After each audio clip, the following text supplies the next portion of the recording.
quick recap. In the last video, I bought the Sony A6700 in store, and I did not do a full in-depth review after. So this video will be a continuation of the last one, and I'll be doing an unboxing and talking about the capabilities of the Sony A6700 compared to an iPhone. Alright, so quick update. I'm in my room right now. I'm trying to pack everything. I'm about to leave at 7 p.m. and I'm about to get ready. But I wanted to go into more detail with the stuff that I bought the other day because I had just cut the video off and I didn't really go into detail about the camera or anything or did like any little unboxings. So here's everything. Here goes the camera right here, the lens, the SD card reader, and the SD card. So I'm gonna open everything right now and like show me unboxing it real quick because I'm trying to like learn how to use the camera and everything and set it up before I do get on the plane. So I'm about to do that right now. So boom, I'm gonna open the lens first. Here's the lens. It's a 15mm 1.4 Sony cam. I don't really know the model number. The model number long is just a bunch of numbers and a bunch of letters, but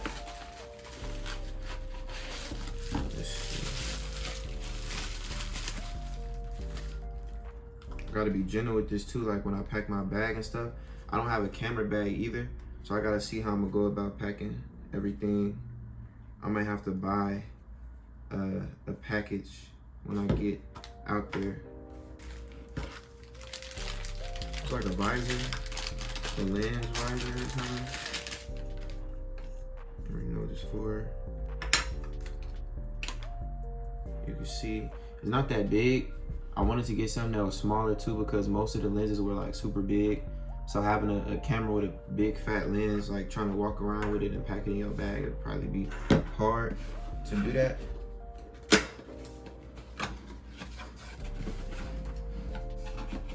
Here goes the camera, the body,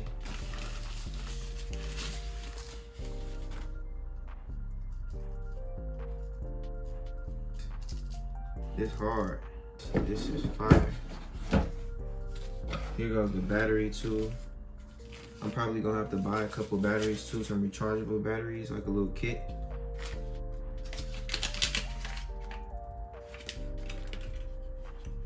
It's a cover for the window finder. Probably gotta put it right here. Just the window finder right here.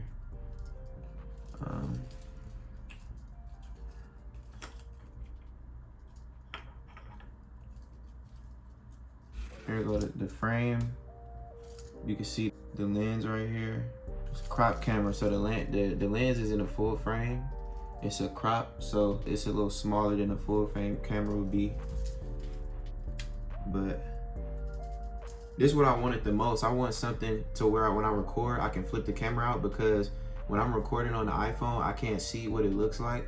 I just have like a guess of how I can fit in the frame, but here I can record and flip it like this. So it'll be like, as I'm recording, I get to see myself, see what's in the frame and what's not in the frame, see the autofocus. It'll be way better than just using my camera on my phone. I want to go ahead and put the lens on there now too.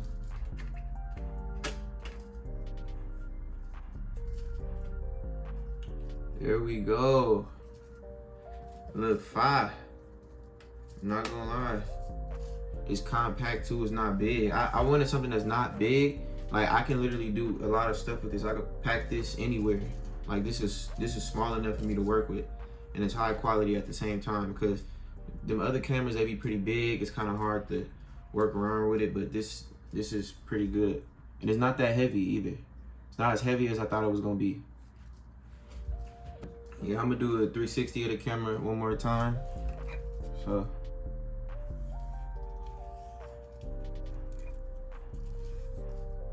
a little view, see the screen and the lens.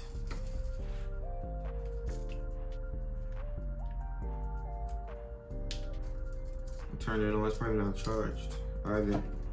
I'm gonna put the battery in it.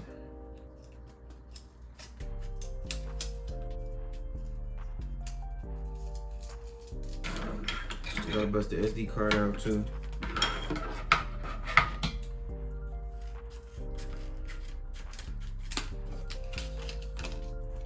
It is wrapped up like crazy.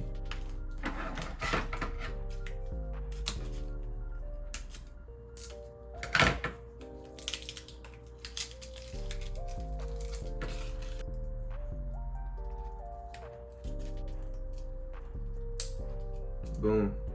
SD card in, lens on, battery in. I think the battery dead though. It come dead. I just really wanted to cover me picking the camera up and making sure that I do the unboxing in the video too, because I felt like I left that out. Just going into the store and then copying it. I wanted to do a second half showing everything that was in the box and all of the items that I had got. So I'm gonna be shooting more content on this moving forward. I just need to figure out everything when it comes to having a bag, because when I'm out, I don't want to just be damaging the camera, scratching it up and like juggling stuff in my bag. So that's one thing I'm finna do next. So if you made it this far, unfortunately, I ran out of storage. But on to the comparison. Smartphones have come a long way, but the Sony A6700 might be the first camera to truly challenge the convenience and power of the iPhone in your pocket. I'll be talking about 10-bit 4K, raw photography, and whether this could change everything for mobile creators. The Sony A6700 features a new 26 megapixel APS-C sensor, improved autofocus, and 10-bit 4K recording. It's the successor to the A6400, but the question is it really worth switching from your iPhone or even upgrading from an older Sony camera? Today, most people believe their phone is all they need for photography, and for many, that's true. Features like the iPhone's automatic HDR, diffusion processing, and software-driven tricks make it easy to capture good photos with minimal effort. But the A6700 is a different beast. You can shoot in RAW or JPEG, but if you shoot in RAW, you will need to edit. There is no auto HDR like the iPhone has, and you will need Lightroom, Photoshop, or ideally a solid laptop or a desktop setup. For video, iPhones let you edit in either iMovie or CapCut, which is all on device. And then there's a slight issue with the A6700's overheating during extended 10-bit 4K recording. It can be a real limitation for long sessions or hot environments, but that's something that the iPhone handles really well to a certain degree. No pun intended, but the iPhone handles it pretty well. In terms of image quality, the A6700's 26 megapixel sensor offers better dynamic range and detail than the iPhone's 12, 48 megapixel hybrid sensor, especially in low light. But the extra quality that comes from the A6700 demands for more post-production work. The images shot on the A6700 were all in auto, just as a base reference, but you can use manual once you become more familiar with the camera, and you'll have access to change the shutter, the aperture, and the ISO. Personally, I'm still navigating the manual settings. The iPhone stimulates bokeh through software, sometimes good and sometimes not, but the A6700 has real optics. If you pair it with the fast prime lens, the depth, clarity, and subject separation is completely different. For those who are not familiar, bokeh is actually the quality of out of focus or blurry parts of the image rendered by a camera lens. So, when deciding between your iPhone and a dedicated camera like the Sony A6700, here's a practical framework that I call the 5 Ps. Price, purpose, performance, portability, and post-production. The A6700 body plus lenses and accessories can easily cost more than an iPhone, with the A6700 body being at $1,400 and the body plus kit lens being at $1,500. Factor in editing software and a capable computer too. For purpose, you have to ask yourself, are you documenting quick moments or are you crafting intentional and cinematic content? For performance, the A6700 offers superior low light ability, autofocus tracking, lens flexibility, and image quality, but only if you're willing to go through the process of learning how to use all of those tools. For portability, the iPhone wins. Considering how small they are, you can take them anywhere and you can put them in your pocket without thinking twice. The A6700 is not bulky, but is not grab-and-go friendly, weighing in at roughly 3 times the size of a typical iPhone. For post-production, the iPhone gives you finished results straight from the camera. With the A6700, raw photos and high bitrate videos require editing, often on a PC or a laptop. It's flexibility, but it's also a commitment to learning how to use your ecosystem. Where the A6700 has a huge advantage is its autofocus. Sony's real-time tracking and subject recognition absolutely dominates mobile devices, especially for fast-moving objects. And a dedicated camera has tons of lens options. It is unmatched compared to a phone.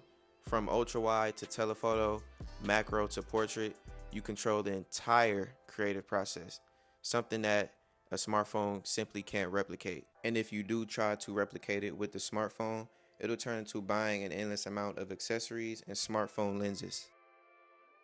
The A6700 delivers on image quality, flexibility, and creative control, but it is a dedicated camera and it will demand more from you in terms of gear, editing, and time.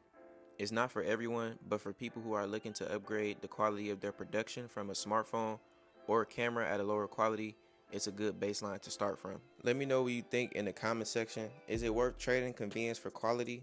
Drop your thoughts below and stay tuned.